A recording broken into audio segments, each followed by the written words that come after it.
Nous continuons nos rencontres au Café littéraire pour vous donner envie de poursuivre ces rencontres que nous proposons sur le plateau, ensuite plus intimes, des rencontres plus intimes dans les livres. Alors, avec nous sur ce plateau ce soir, on ne dit pas ce soir encore, si, cet après-midi, on va dire, hein, cet après-midi, eh bien, je vais te laisser prononcer le nom de Levan, parce Levan que je ne veux pas le lui abîmer. Levan Berzenishvili.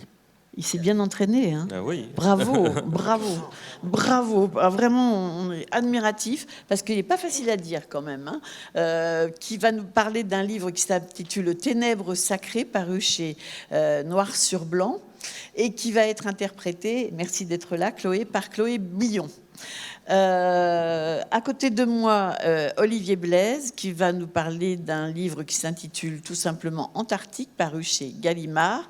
Et à côté de Pascal, Bernard Quirini, qui va nous dresser un portrait du baron d'Anthrax. Voilà. Je me suis entraîné aussi pour Bernard Quirini. Ah oui, oh bon, là. Oh là là, t'exagères. Bernard Quirini, ça se prononce facilement quand même. Écrivain belge, docteur en droit, critique toujours, enseignant toujours, critique chez Chronique Art. Ça n'existe plus. Ah bon? Alors? À lire et à l'opinion. À lire et à l'opinion, spécialiste de littérature, de jazz toujours? Aussi. Voilà. L'angoisse de la première phrase est parue en 2005, réédité, je crois, en 2011. Les Contes carnivores, un livre paru chez Seuil en 2008, qui a reçu plusieurs prix. Et en 2013, vous avez reçu, Bernard, le Grand Prix de l'imaginaire de la meilleure nouvelle francophone pour votre recueil, une collection très particulière. Puis il y a eu Les Assoiffés aussi.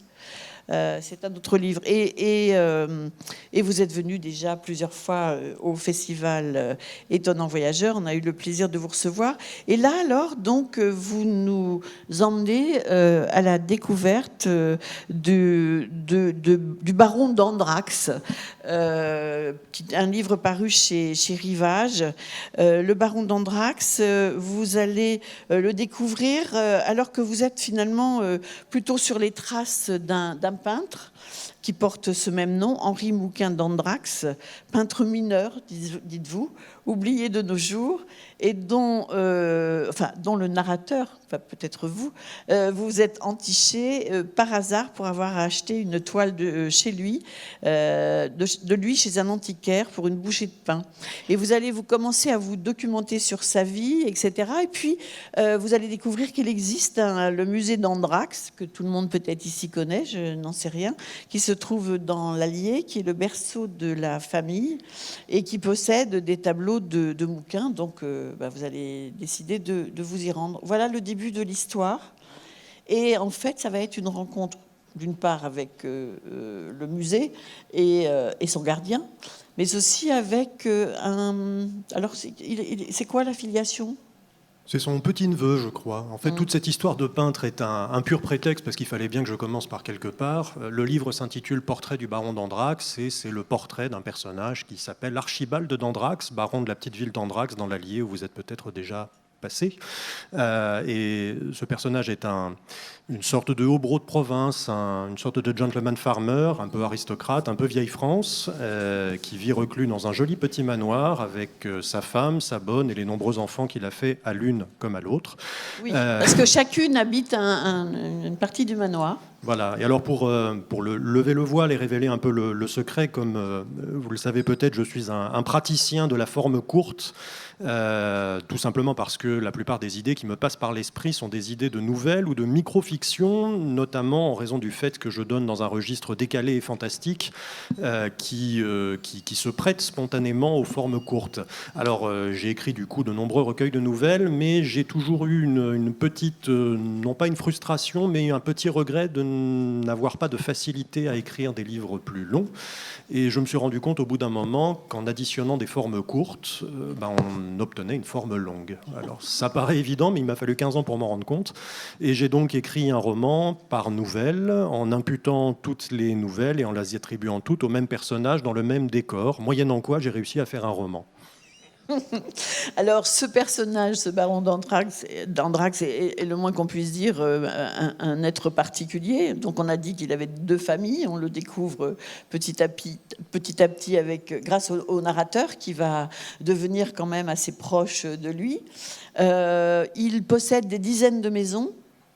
Oui, pour une raison simple, qui est qu'il rachète pour une bouchée de pain, parce que dans l'Allier, au fin fond de la France profonde, là où il vit, ça vaut pas grand-chose, et de toute façon, il a une fortune qui lui permet d'accéder à la plupart de ses désirs, mais il achète les vieilles maisons qui sont restées dans leur jus. Vous savez, quand une arrière-grand-mère casse sa pipe, on trouve sa maison telle qu'elle était en 1962, quand ils ont refait le papier peint pour la dernière fois. Et elle peut rester sur le marché pendant des années, moyennant quoi, quand vous ouvrez la porte et que vous y pénétrez pour la première fois, d'abord vous êtes assailli par une charmante odeur d'encaustique et d'enfermé, et puis surtout, vous voyez un vieux guéridon qui date de 1930, un apron qui n'a pas bougé depuis 1974, et tout est d'époque. Ce qui fait de ces vieilles maisons inhabitées l'approximation la plus fidèle que je connaisse d'une capsule à voyager dans le temps. Et le fait d'aller s'y asseoir dans un vieux canapé un peu défoncé est une manière de se réfugier dans le passé, exercice que j'aime bien pratiquer. Le baron aussi, et c'est pour ça qu'il les rachète toutes, pour les conserver telles quelles le plus longtemps possible. Alors, il les fait quand même entretenir un minimum. Évidemment, il ne faut pas que ça tombe en ruine, mais il faut que ça reste 74, 73, 52, tel quel. Et de temps en temps, il va habiter dans l'une et l'autre ? Oui, pour les occuper, leur rendre un petit peu de la vie qu'elles n'ont plus. Oui, c'est important aussi. Alors, ce personnage fantasque a aussi des lubies. Par exemple, il possède chez lui une pièce aveugle à sensation tactile. Oui, on peut faire ça chez soi et en faire profiter ses amis. Vous placardez sur les murs d'une pièce aveugle et entièrement sombre avec un fil d'Ariane toutes sortes de matériaux que vous recommandez à vos amis de toucher. Le but du jeu étant de savoir ce qu'ils touchent. Vous pouvez leur réserver un certain nombre de surprises. Le tout est de leur demander après de se laver les mains. Alors, donc, on découvre tout ça. Il y a le club des renifleurs aussi. Oui, c'est un tout petit peu macabre et je vous prie de m'excuser par avance. C'est une idée qui m'est passée par l'esprit en entendant à la radio l'une de ces nouvelles malheureusement trop fréquentes et tout à fait sinistres où l'on apprend qu'une vieille dame ou un vieux monsieur a été trouvé mort dans son appartement où il pourrissait depuis des semaines et peut-être parfois des mois. Personne ne s'en est rendu compte parce que personne ne leur rend visite et ce sont les voisins qui ont averti les secours incommodés par l'odeur.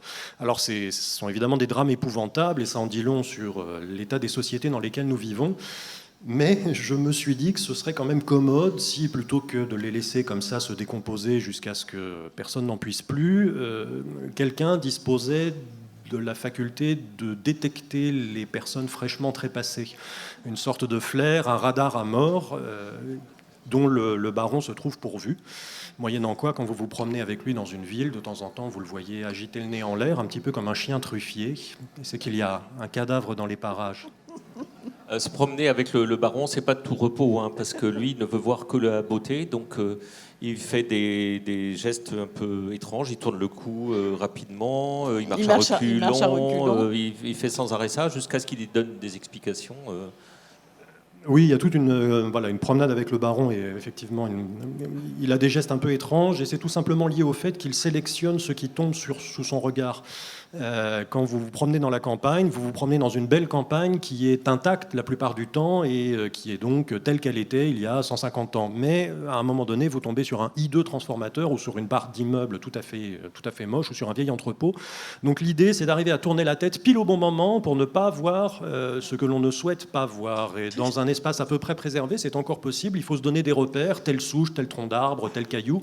Et à ce moment-là, floup, je tourne la tête, je ne vois donc pas et je me promène dans la campagne telle qu'elle existait jadis et telle qu'elle n'aurait à mon avis jamais dû changer. Et marcher à reculons ?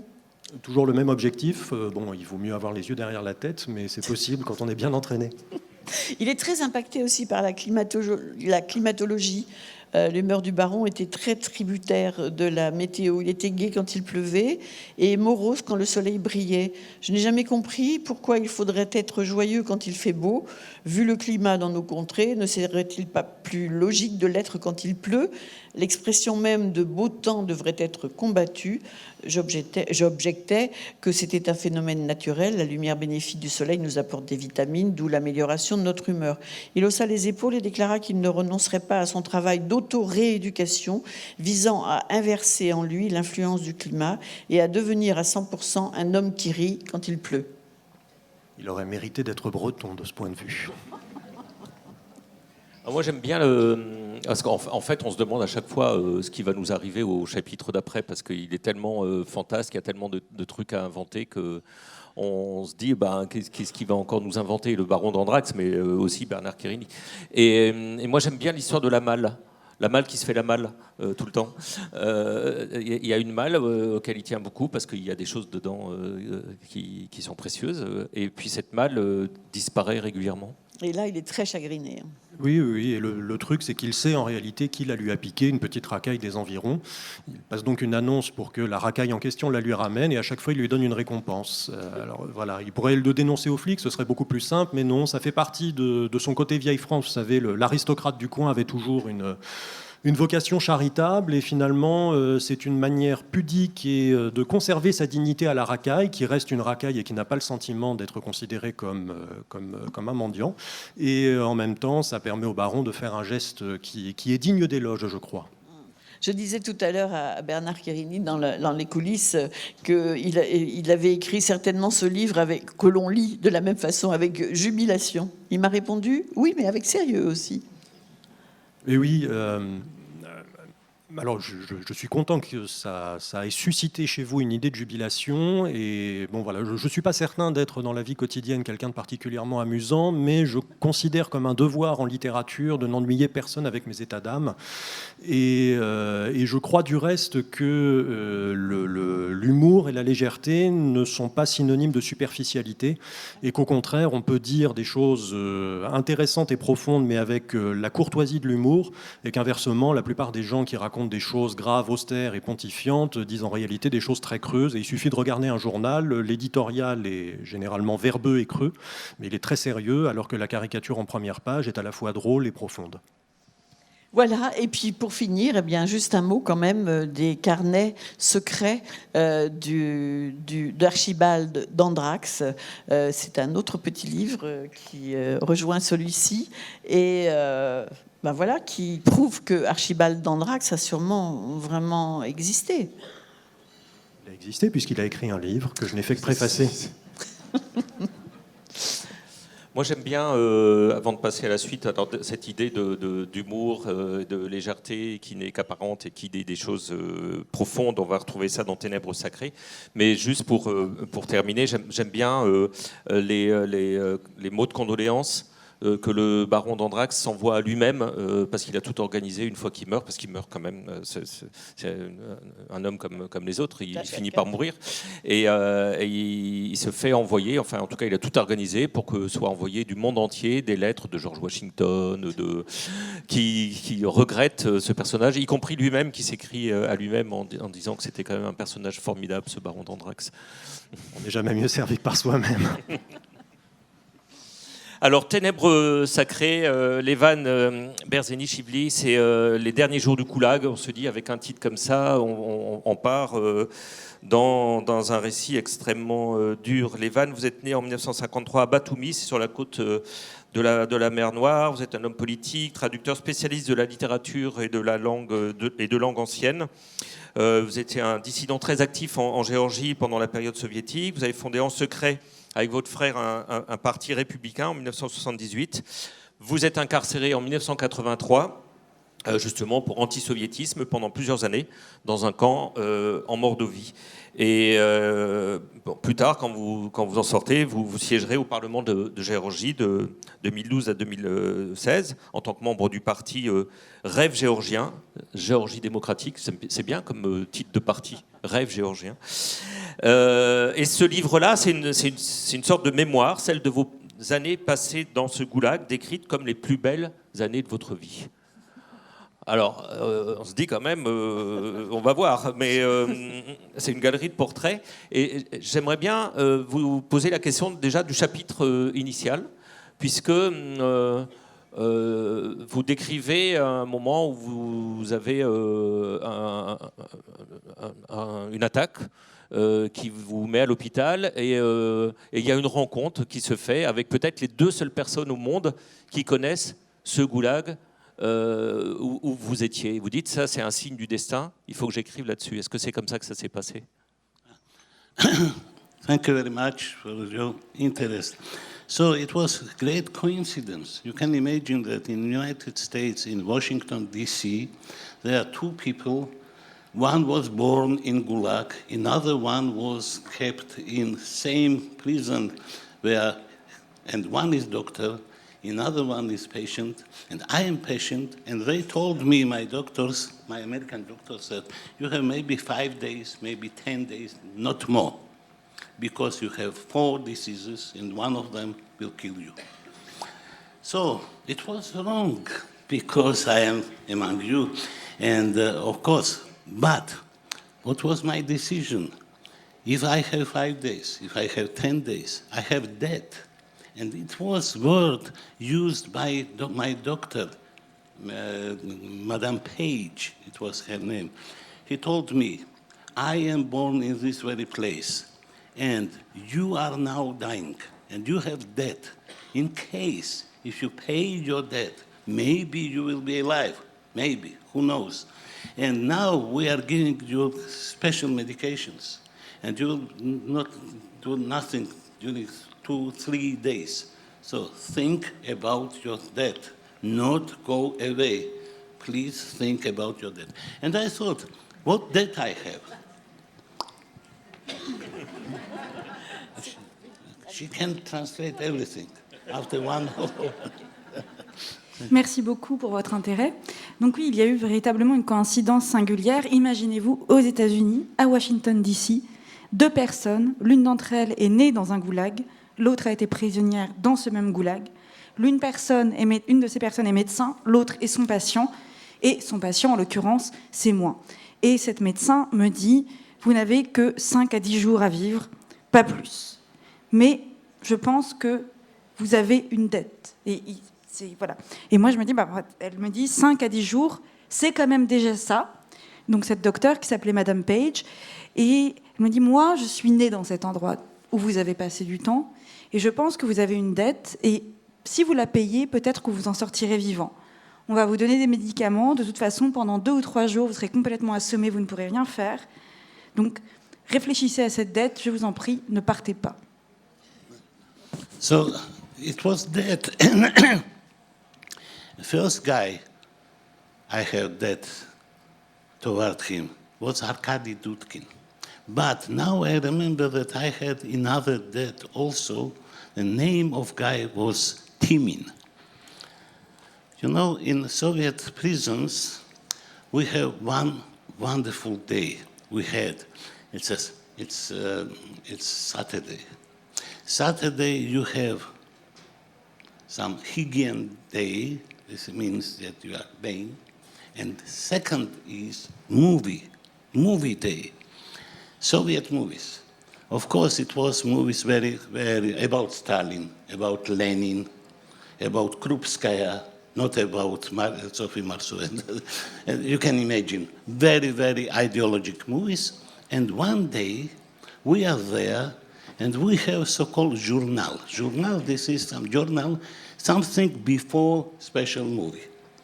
Something before. This is information. And new information is that Soviet people now are very open toward the world. This is time of so-called perestroika of Gorbachev. When they are publishing books, we are arrested because.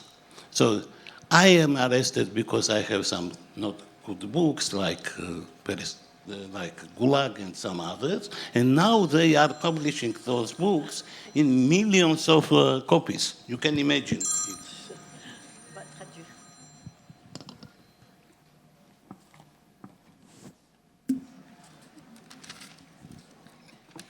Et donc, moi, je me suis demandé, donc, quelle dette ? Alors, il y a un premier homme envers qui j'avais une dette, donc un autre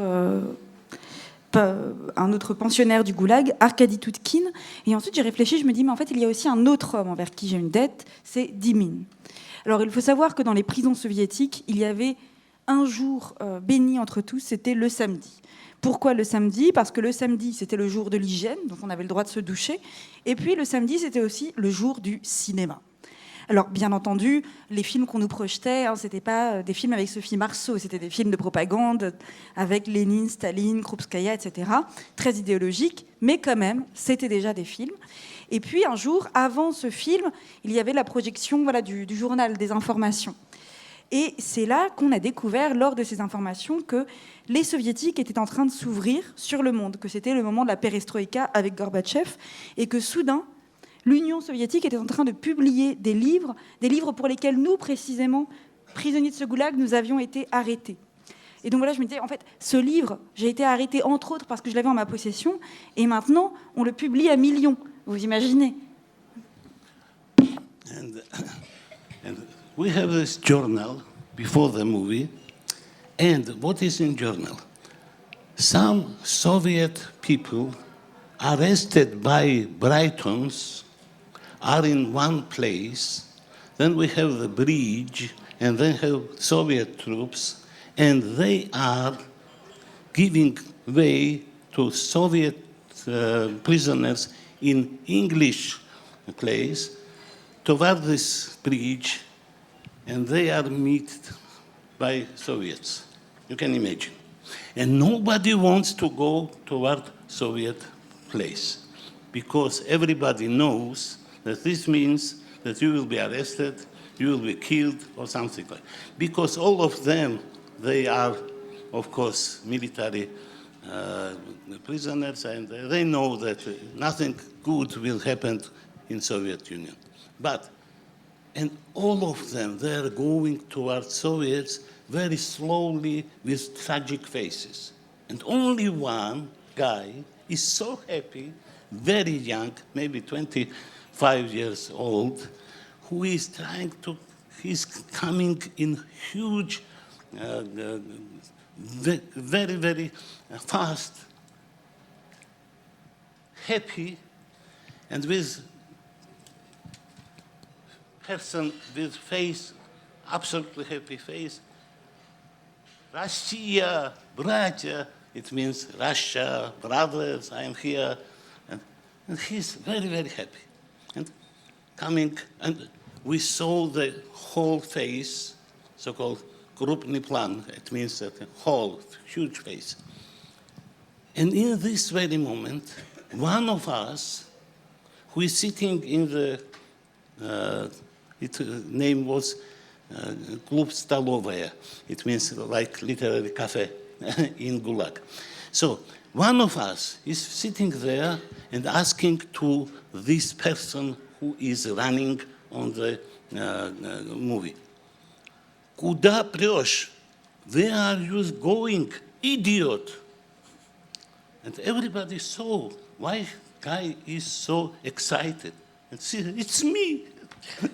It's me, idiot. And he asked this, and everybody laughs.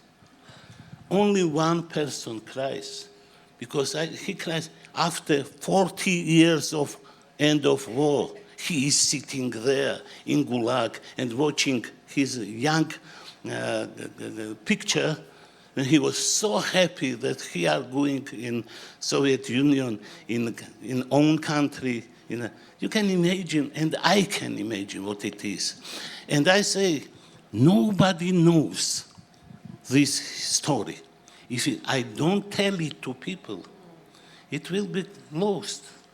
And why I am so happy that I pay my debt toward Timin. Please.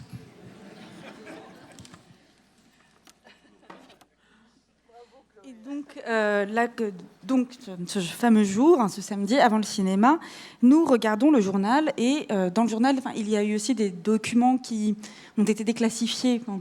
Et donc là, on a une vidéo en fait de la fin, une vidéo documentaire de la fin de la Seconde Guerre mondiale avec un échange de prisonniers où en fait des combattants soviétiques qui avaient été faits prisonniers par les Britanniques sont relâchés sur un pont. D'un côté, il y a le camp britannique, de l'autre, le camp soviétique. Et on les relâche sur le pont pour qu'ils rentrent chez eux dans le camp soviétique. Et sauf qu'on voit bien que personne de ces personnes qui ont été qui ont été prisonnières chez les Anglais, personne n'a envie de rentrer en URSS parce qu'ils savent très bien ce qui les attend de l'autre côté. Ils savent très bien qu'on va les accuser d'espionnage, qu'ils vont être arrêtés, possiblement tués. En tout cas, que rien de bon ne peut sortir de cette affaire. Donc tous ces prisonniers marchent extrêmement lentement, avec des mines d'enterrement. Il y a juste un homme, très jeune, environ 25 ans, je dirais, qui est fou de joie. Et lui, il sautille, il bondit, il marche d'un pas allègre, il a une expression complètement extatique. Et il dit « La Russie, mes frères, me voici !» Et ensuite, on a vraiment un gros plan sur son visage. Donc, on voit son visage extatique de très près. Et donc, nous étions tous assis donc, dans cette salle commune, cette sorte de café du Goulag, en train de regarder le film. Et il y a un seul d'entre nous qui, tout d'un coup, se met à s'adresser au visage de ce jeune homme qui est à la caméra et lui dit « Mais où est-ce que tu vas, imbécile ?» Et on lui dit « Pourquoi tu parles à la personne dans la télé ?»« Mais c'est moi, je suis un imbécile !» Et là, tout le monde rit, et il y a un seul homme qui pleure, c'est cet homme, notre compagnon, parce que 40 ans après la fin de la Seconde Guerre mondiale, il est encore au Goulag, il est assis au Goulag, en train de se regarder, lui, heureux de rentrer dans sa mère patrie, l'URSS. Et je me suis dit que si je ne racontais pas cette anecdote, par exemple, ça serait à jamais oublié. Et donc je suis heureux d'avoir écrit ce livre parce que j'ai aussi payé ma dette envers Timine. Alors c'est fort, hein. C'est une galerie de portraits.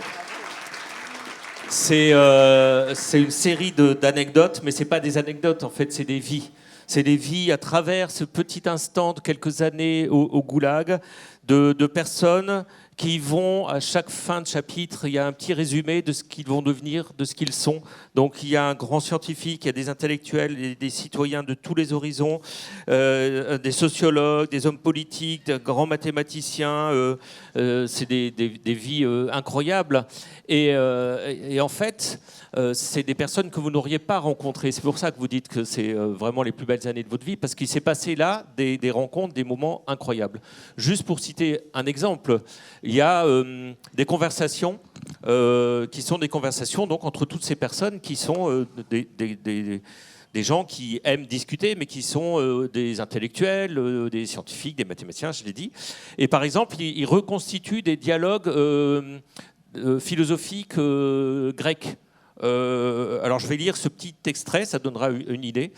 Cher Démocrite, mes disciples préférés, Platon et Xénophon, ont rendu mon nom célèbre. C'est à ses élèves, Lénine et Staline, que Marx doit sa douteuse célébrité et non aux révisionnistes Bernstein et Kautsky.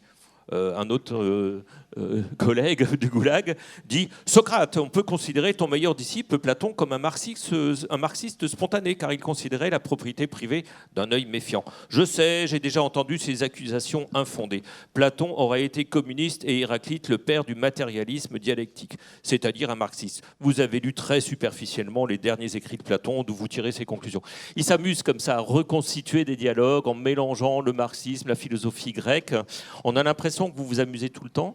Moi, j'ai pensé, ce sera ma dernière question, j'ai pensé à certains moments à La vie est belle, le film de Benigni. Et je me suis demandé s'il y avait un peu de ça aussi dans votre projet. You know, if I wrote my book after 5-10 years, I was released, it will be a very dark book because I saw many tragedies and it will be enough for one great book.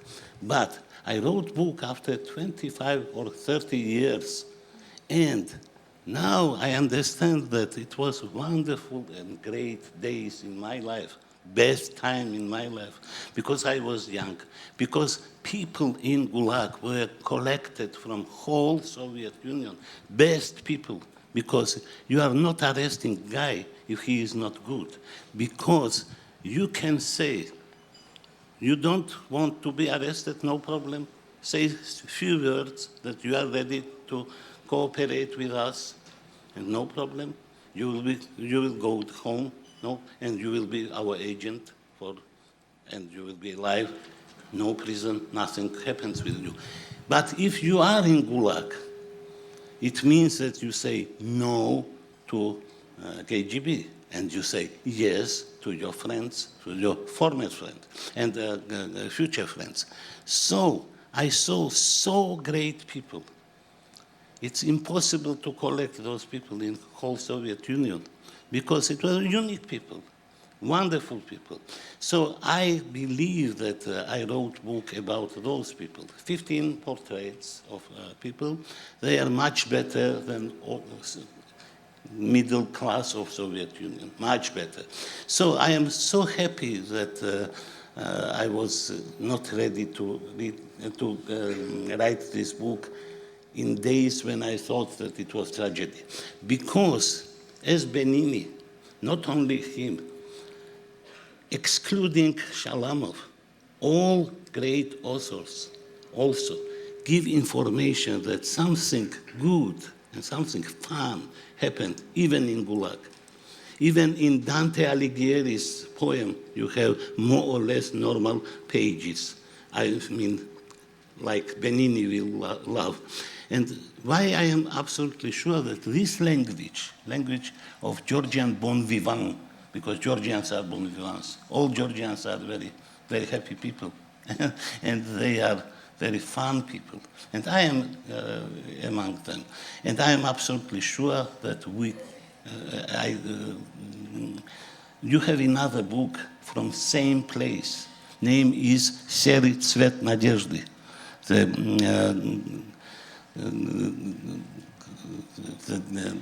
dark is color of hope. This book is written by a woman, Datushinskaya, about same zone, and it's a very dark book. But I am sure that you have to read both of them to understand what Gulag is.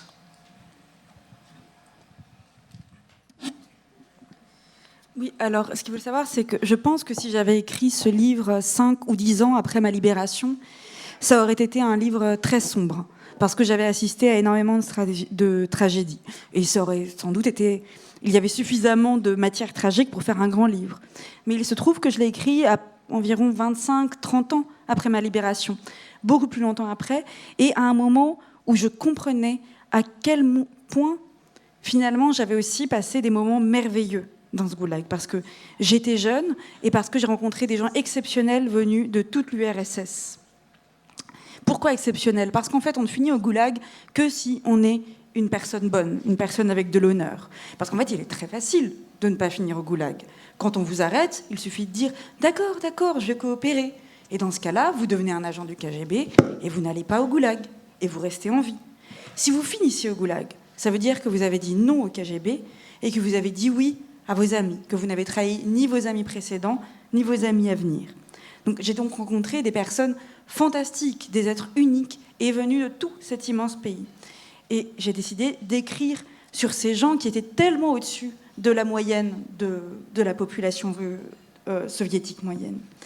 Et je suis heureux, finalement, d'avoir été prêt à écrire ce livre une fois que j'avais pris conscience que tout n'était pas forcément tragédie. Parce que, finalement, vous avez parlé de Benini, la plupart des grands auteurs, sauf Shalamov, par exemple, sur le Goulag, mais ont également écrit et raconté qu'il pouvait y avoir des moments de joie, des moments de beauté, même dans ces conditions. Même dans les vers de Alighieri sur l'enfer, on a aussi des pages normales, des pages de joie. Et moi, j'ai voulu écrire ce livre dans la langue des bons vivants. Il faut savoir que les Géorgiens sont des bons vivants. Nous sommes un peuple joyeux qui aime la vie, et je m'en compte là-dedans. Et il y a un autre livre qui a été écrit sur le même endroit, sur ce même goulag politique où j'étais, d'une femme qui s'appelle Datushinskaya, et où la traduction du titre, ça serait l'équivalent, donc les ténèbres sont la couleur de l'espoir. Et c'est un livre extrêmement sombre. Et je pense qu'en fait, finalement, pour se faire une bonne idée de ce qu'était le goulag, c'est bien de lire les deux, ce livre très sombre et le mien. Merci beaucoup. Vraiment, ça a l'air passionnant, très envie de le lire. Alors Olivier Blaise, je ne vous l'ai pas présenté tout à l'heure, il a suivi une formation à la fois technologique et littéraire. Il écrit depuis très longtemps déjà. En 1995, les éditions Arléa font paraître son deuxième roman, Le Prince de la Fourchette, qui lui vaut le prix Jean Carmet. Votre troisième roman, Pastel, est édité chez Gallimard en septembre 2000. Vous obtenez plusieurs récompenses, dont le prix François Mauriac de l'Académie française. Vous êtes traduit à l'étranger. Vous avez fait l'objet d'une adaptation télévisée, de nombreuses rééditions. Vous publiez régulièrement aussi des récits de voyage en collaboration avec le photographe Christophe Bourgeois, toujours. Il y a longtemps. Il y a longtemps, en effet. Il y a longtemps. Concepteur et scénariste multimédia. Vous êtes aussi conférencier sur le thème de l'écrit et des nouvelles technologies. Et la dernière fois que vous êtes venu, on cherchait tout à l'heure, c'était pour Discours d'un arbre sur la fragilité des hommes. C'est ça, un très très beau livre que j'avais beaucoup aimé aussi. Et là, on va parler d'Antarctique. On est en janvier 1961. On est dans une station polaire soviétique de Daleko. Daleko, oui. 5 hommes sont chargés par le parti d'affirmer la présence russe dans la région. Vadim, l'un d'eux, convaincu que Nikolai a triché durant leur partie d'échecs, le tue d'un coup de hache. On peut le dire, hein, parce que c'est le début du livre. Et à son réveil, leur chef Anton découvre le cadavre et enferme Vadim dans le cellier où la température culmine à moins 15 degrés. Ces 5 Russes vivent dans un endroit très hostile, en fait, dans une nature hostile, et ils sont obligés de vivre ensemble. Et qu'est-ce qui vous a donné l'idée d'imaginer d'abord cette scène première qui est quand même assez violente, et de raconter une histoire qui se déroule comme ça dans un huis clos, alors qu'il y a une grande nature autour?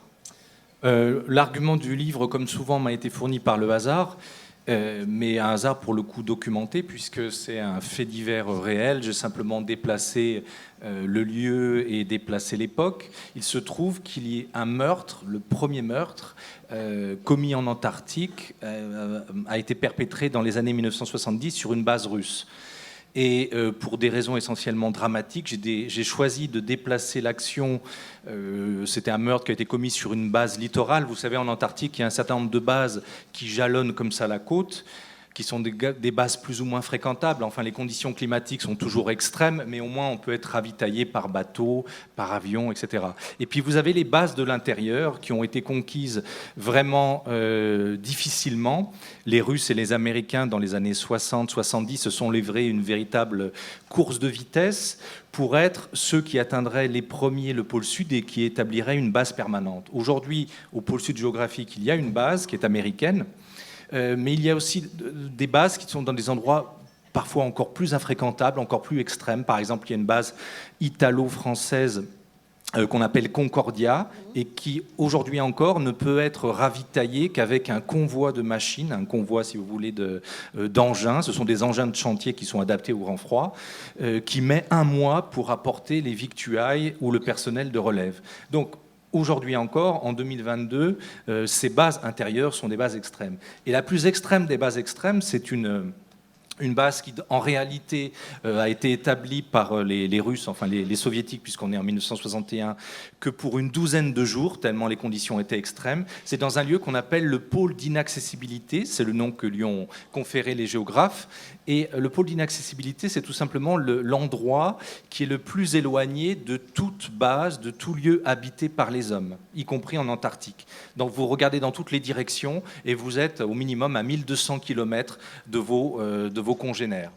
Donc cette base, elle a existé 12 jours. Pour les Soviétiques, se sont livrés à, ils étaient que 5, ils se sont livrés à quelques expériences de sismologie, de relevé de température, de forage de la glace, etc. Et puis ils l'ont abandonné parce que les températures, même en été, descendaient en dessous de 50, en hiver en dessous de moins 80. Donc on ne pouvait pas, quoi. Et cette base existe toujours. Et alors je ne sais pas si vous avez le bandeau. Non, vous n'avez pas le bandeau. Le bandeau de la couverture du livre est illustré par une photo réelle qui représente un buste de Lénine. C'est un buste en résine au milieu d'un paysage entièrement de neige. Alors, quand les gens voient cette photo, ils disent « Ah bah, c'est un photomontage ou c'est un clin d'œil ». Ça existe vraiment ? Ça existe, c'est-à-dire que cette base, elle a été abandonnée, mais bien sûr, on n'a pas pris soin de la démonter, de rapatrier les matériaux. Donc, elle est restée là. C'était des petits baraquements surmontés d'un buste de Lénine, dont on prenait grand soin, et tous les jours, on le frottait, etc. Il était tourné vers Moscou. Et peu à peu, la base a été recouverte par la neige, par les glaces, et il ne reste plus que le buste qui est perdu au milieu de ce grand désert blanc. Et lorsque des explorateurs, parce qu'il n'y a pas de piste d'aviation, il n'y a aucune liaison d'aucune sorte, bien sûr, ce sont parfois des gens qui traversent l'Antarctique à ski ou par d'autres moyens, qui passent par là, ils prennent une photo et on trouve voilà, quelques photos sur Internet de ce buste de Lénine au milieu de nulle part. Et moi, lorsque j'ai vu cette photo, j'ai creusé et je me suis dit, ça serait formidable que le premier meurtre jamais perpétré en Antarctique le soit dans cette base au pôle d'inaccessibilité.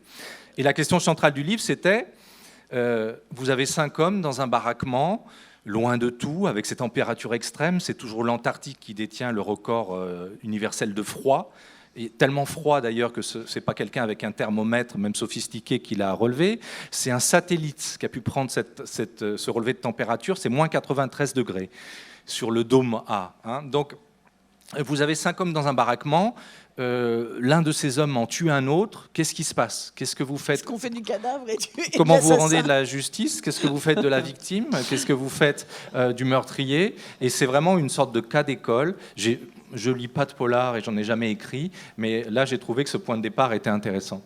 Il est tout à fait intéressant, et la suite aussi, parce que il va se passer des choses qu'on va peut-être pas toutes dévoiler. Est-ce qu'on peut quand même raconter un petit peu la manière dont ça va se passer ? D'abord, la réaction des autres. Anton, donc le chef de la base, hein, qui lui doit normalement envoyer un rapport pour raconter cette histoire, mais envoyer un rapport, comment Vadim, l'assassin, qu'est-ce qu'on en fait ? Où est-ce qu'on le met ? Ces questions-là, elles se sont posées donc, dans le fait divers réel qui m'a inspiré. C'était aussi une partie d'échecs qui a mal tourné. Et c'était aussi, ça c'est une très belle histoire, j'ai connu les détails plus tard, ce qui avait envenimé l'amitié de ces 2 hommes, c'est que l'un lisait des romans, alors il y avait une petite bibliothèque, un rayon de bibliothèque avec une quinzaine de romans, donc bien sûr on les lisait, on les relisait, etc. Et lorsque arrivait parfois avec le bateau de ravitaillement une nouveauté, c'est-à-dire un roman nouveau, on se précipitait dessus parce que la fin d'histoire, la fin de récit, elle est universelle et elle est très puissante. Et ce qui a été l'un des ferments de ce meurtre, c'est que quelqu'un dans cette équipe-là, se faisait un malin plaisir de raconter la fin des livres à un de ses collègues qui ne les avait pas encore lus. C'est-à-dire, vous voyez, c'est l'anti-Scheherazade. Et ça lui était tellement insupportable que lorsqu'il y a eu par-dessus ça la partie d'échecs où il l'accusait d'avoir triché, ça s'est terminé par meurtre. Mais dans la réalité, il y avait une chapelle orthodoxe qui jouxtait la station, et on a enfermé le meurtrier pendant 6 mois dans cette chapelle en attendant que Moscou envoie dépêche des policiers pour le prendre en charge. Alors, cette histoire quand même du nettoyage du buste de Lénine, vous l'avez inventée ? Elle ne faisait pas partie de la mission de...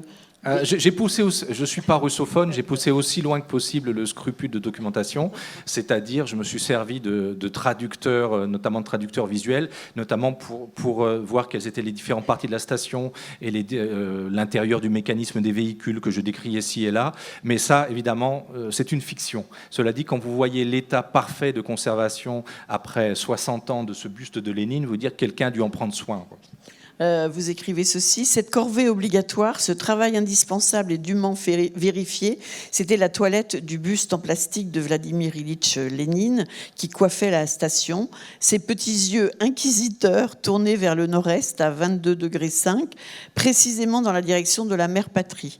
Pas question que la neige souillât la statue grandeur nature, qu'elle blanchît ses épaules, ou pire, casqua de flocons son crâne dégarni.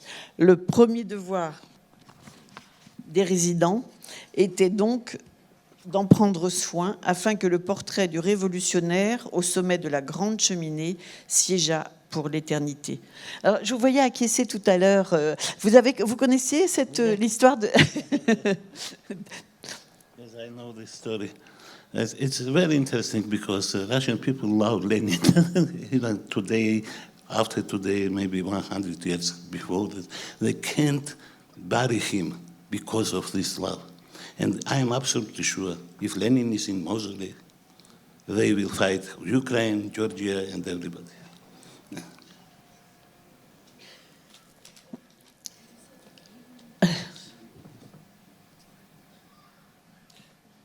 C'est quelque chose qu'il faut signaler parce que je sais qu'aujourd'hui les Russes ont mauvaise presse et on a tendance à emballer tout un pays avec ses dirigeants, enfin son dirigeant parce qu'il n'a pas le culte du collectif. Et en réalité, il y a un autre projet dont je n'ai pas le temps de vous parler là qui est tout à fait différent. Il se trouve que je suis un écrivain marcheur et que j'ai traversé l'Europe à pied et notamment l'Ukraine en intégralité et ce qui devait devenir un tour du monde à pied par étapes.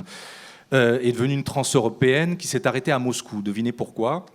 Parce qu'on était juste avant 2020, la Covid, puis le contexte géopolitique, enfin bref, c'est un tour du monde à pied qui s'est arrêté là et qui va devoir s'inventer un nouvel itinéraire.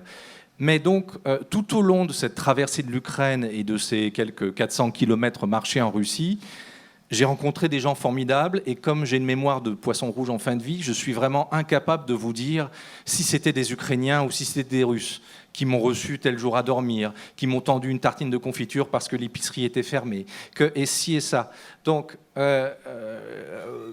ce que j'admire dans l'âme slave, voilà, j'ai envie de les réunir sous ce qualificatif, c'est ce mélange d'extrême résistance, cette espèce d'ossature qui les habite. Alors ça peut prendre l'aspect grimaçant du règlement intérieur, du code polaire que suit le chef de la base, où effectivement, quelles que soient les températures, quel que soit, on fait respecter la loi, mais ça peut permettre aussi à ces gens de tenir dans des conditions aussi terribles. C'est-à-dire que le règlement est là, et quelles que soient les conditions, alors que tout semble perdu, eh ben on tient bon et on avance. Et ça, c'est quelque chose qui explique ces exploits qu'on ait pu, en 1961, en 1958, placer des bases vraiment au milieu de l'Antarctique. Alors qu'aujourd'hui même, avec tous les moyens, les technologies, avec le GPS, avec tout ce que vous voulez, on échoue le plus souvent à atteindre ces points-là.